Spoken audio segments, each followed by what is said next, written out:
Welcome back to my YouTube channel. ಇವತ್ತಿನ ಒಂದು recipe ಏನಂತ ಹೇಳಿದ್ರೆ, ಯುಗಾದಿ ಹಬ್ಬದ ಹೊಸತೊಡಕು ಅಂತಲೇ ಹೇಳ್ಬೋದು. ಇದನ್ನು ನಾನು ಸ್ವಲ್ಪ ಲೇಟಾಗಿ ಅಪ್ಲೋಡ್ ಮಾಡ್ತಾ ಇದ್ದೀನಿ. ಸೊ ಕಾರಣ ಸ್ವಲ್ಪ ಕೆಲಸ ಇದ್ದಿದ್ದರಿಂದ. ಸೊ ಹಾಗಾಗಿ ಇವತ್ತಿನ ಒಂದು ಬಿರಿಯಾನಿ, ನನ್ನ ಸ್ಟೈಲಲ್ಲಿ ನಾನು ಬಿರಿಯಾನಿನೇ ಯಾವ ರೀತಿ ಮಾಡ್ತೀನಿ ಅಂತೇಳಿ ನೋಡೋಣ ಬನ್ನಿ. ಹಾಗಿದ್ರೆ welcome back to my YouTube channel. ಒಂದು ಮಿಕ್ಸಿ ಜಾರಿಗೆ ಒಂದು 4 ಹಸಿರು ಮೆಣಸಿನ್ಕಾಯಿ ತುಂಬಾ ಖಾರ ಇದೆ. ಸೊ ಈ ಬೇಸಿಗೆ ದಿನದಲ್ಲಿ ಖಾರ ಸ್ವಲ್ಪ ಕಮ್ಮಿನೇ ತಿನ್ನಿ. ಹಾಗೆಯೇ ಹಸಿ ಶುಂಠಿ ಹಾಕಿದ್ದೀನಿ, ಮತ್ತು ಈ ಜವಾರಿ ಬೆಳ್ಳುಳ್ಳಿನ ಸಿಪ್ಪೆ ಸಮೇತನೇ ಹಾಕಿರೋ ಅಂಥದ್ದು. ಇಷ್ಟೊಂದು 2 ಪೀಸ್ ಚಕ್ಕೆ ಮತ್ತು ಒಂದು 3 ಲವಂಗ ಹಾಕಿದ್ದೀನಿ. ಹಾಗೆಯೇ ಒಂದಿಡಿ ಕೊತ್ತಂಬರಿ ಮತ್ತು ಒಂದಿಡಿ ಪುದೀನ, ಇದಿಷ್ಟನ್ನು ಹಾಕಿಬಿಟ್ಟು ನೀಟಾಗಿ ಗ್ರೈಂಡ್ ಮಾಡೋಣ. ಇಲ್ಲಿ ಒಂದು ನಾನ್ ಸ್ಟಿಕ್ ಆಗಿರೋಂಥ ಒಂದು ಪಾತ್ರೆನ ಇಟ್ಟಿದ್ದೀನಿ. ಅದಕ್ಕೆ ನಾನು ಇವಾಗ ಕುಕ್ಕಿಂಗ್ ಆಯಿಲ್ ಎಷ್ಟು ಬೇಕಷ್ಟು ನೋಡಿಕೊಂಡು ನೀವು ಬಿರಿಯಾನಿಗೆ ಹಾಕ್ಕೊಳ್ಳಿ. ಸೊ ನಾನಿವಾಗ ಒಂದು 1.5 kg ಆಗುವಷ್ಟು ಮಾಡ್ತಾ ಇರೋಂಥ ಬಿರಿಯಾನಿ.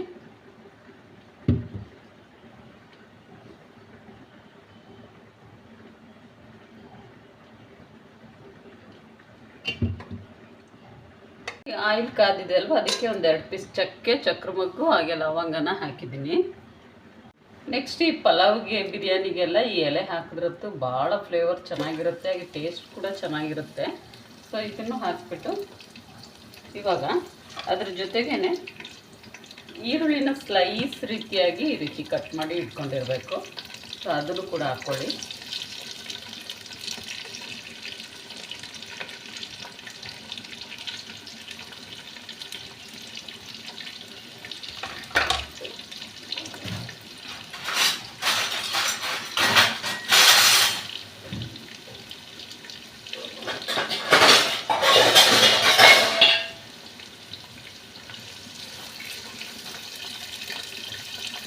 ಹಾಕ್ಬಿಟ್ಟು ಈ ರೀತಿಯಾಗಿ ಫ್ರೈ ಮಾಡಿ, ಸ್ವಲ್ಪ ಬ್ರೌನ್ ಕಲರ್ ಆಗೋವರೆಗೂ ಇದನ್ನು ಫ್ರೈ ಮಾಡ್ಕೋಬೇಕಾಗುತ್ತೆ.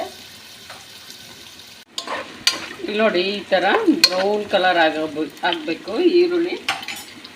ಸೊ ಅದಾದಮೇಲೆ ನಾನು ಟೊಮೊಟೊನ ಹಾಕ್ತಾಯಿದ್ದೀನಿ. ಟೊಮೊಟೊನ ಹಾಕಿ ಟೊಮೊಟೊ ಸ್ವಲ್ಪ ಸಾಫ್ಟ್ ಆಗೋವರೆಗೂ ಇದನ್ನು ಕೂಡ ಫ್ರೈ ಮಾಡಿಕೊಡಿ.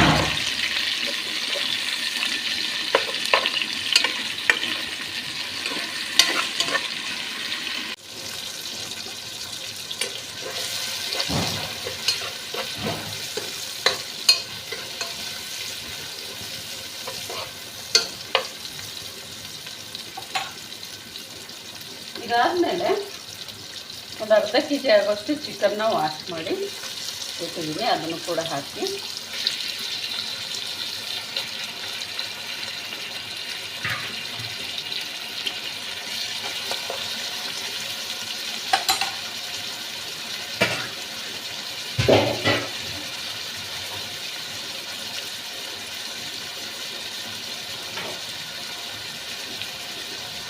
ಹಾಕ್ಬಿಟ್ಟು ಸ್ವಲ್ಪ ಉಪ್ಪು ಹಾಕಿ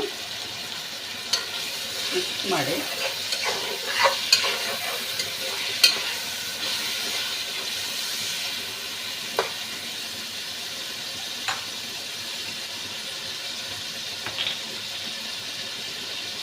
ನೆಕ್ಸ್ಟ್ ಒಂದು 1/2 ಟೇಬಲ್ ಸ್ಪೂನ್ ಆಗುವಷ್ಟು ಅರಿಶಿನ,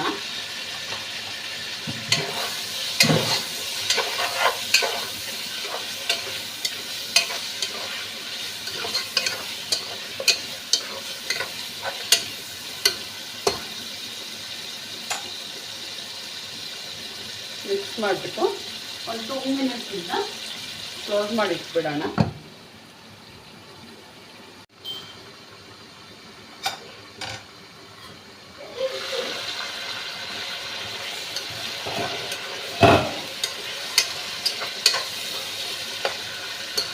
ನೋಡಿ, ಇವಾಗ ರುಬ್ಬಿಟ್ಟಿರೋಂತಹ ಈ ಮಸಾಲೆ ಹಾಕೋಣ.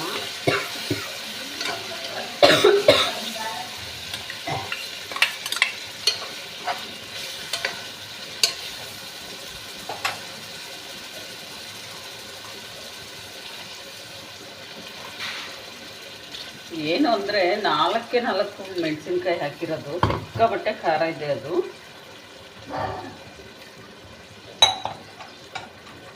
ಹಾಕ್ಬಿಟ್ಟು ಈ ರೀತಿ ಮಿಕ್ಸ್ ಮಾಡ್ಕೊಳ್ಳಿ ಒಮ್ಮೆ.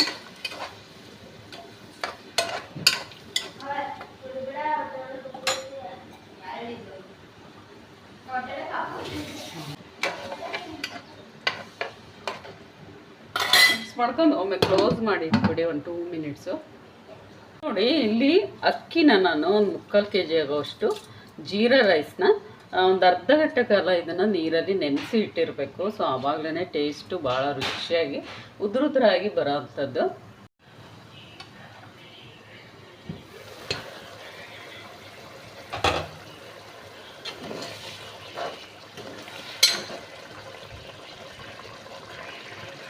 ಇವಾಗ ನೆನೆಸಿಟ್ಟಿರೋವಂಥ ರೈಸ್ನ ಇದಕ್ಕೆ ಹಾಕ್ಕೊಳ್ಳಿ. ಹಾಕಿ ಒಮ್ಮೆ ಮಿಕ್ಸ್ ಮಾಡಿ ಟೇಸ್ಟ್ ನೋಡಿ. ಒಂದು ಸ್ವಲ್ಪ ಉಪ್ಪೇನಾದರೂ ಕಮ್ಮಿ ಆದರೆ ಮೇಲ್ಗಡೆ ಹಾಕ್ಬೋದು. ಹಾಕ್ಬಿಟ್ಟು ಕ್ಲೋಸ್ ಮಾಡೋ ಅಂಥದ್ದು. ನಾನು ಚಿಕನ್ನಿಗೆ ಒಮ್ಮೆಲೆ ಉಪ್ಪನ್ನ ಹಾಕಿರೋ ಅಂಥದ್ದು. ಸೊ ಪದೇ ಪದೇ ನಾನು ಹಾಕೋಕೆ ಹೋಗೋದಿಲ್ಲ, ಒಂದೇ ಸರಿಗೆ ಅಳತೆ ನೋಡ್ಕೊಂಬಿಟ್ಟು ಹಾಕ್ಬಿಡ್ತೀನಿ. ಸೊ ಇದನ್ನು ಇವಾಗ ಸ್ವಲ್ಪ ನೀರು ನೋಡ್ಕೊಂಡು ನೀರನ್ನ ಹಾಕಿ ಸ್ವಲ್ಪ ಉದುರಾಗಬೇಕು ಅಂತ ಹೇಳಿದ್ರೆ ನಾವು ಮೊದಲೇ ಅಕ್ಕಿನ ನೆನೆಸಿಟ್ಟಿರ್ತೀವಲ್ವ, ಹಾಗಾಗಿ ನೀರನ್ನ ಸ್ವಲ್ಪ ಕಮ್ಮಿ ಹಾಕಿದ್ರೆ ಸೊ ಒಳ್ಳೆಯದು ಅಂತಲೇ ಹೇಳ್ಬೋದು. ಸೊ ಇದಿಷ್ಟ ಆಗಿದೆ. ಇವಾಗ ಒಂದು 10 ಮಿನಿಟ್ಸ್ ಇದ್ದು ಕ್ಲೋಸ್ ಮಾಡಿ ಇಟ್ಬಿಡೋಣ.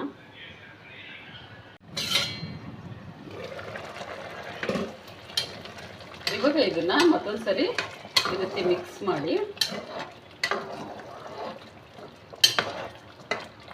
ಮಾಡಿಬಿಟ್ಟು ಒಂದು ಲೋ ಫ್ಲೇಮಲ್ಲಿ ಇದನ್ನು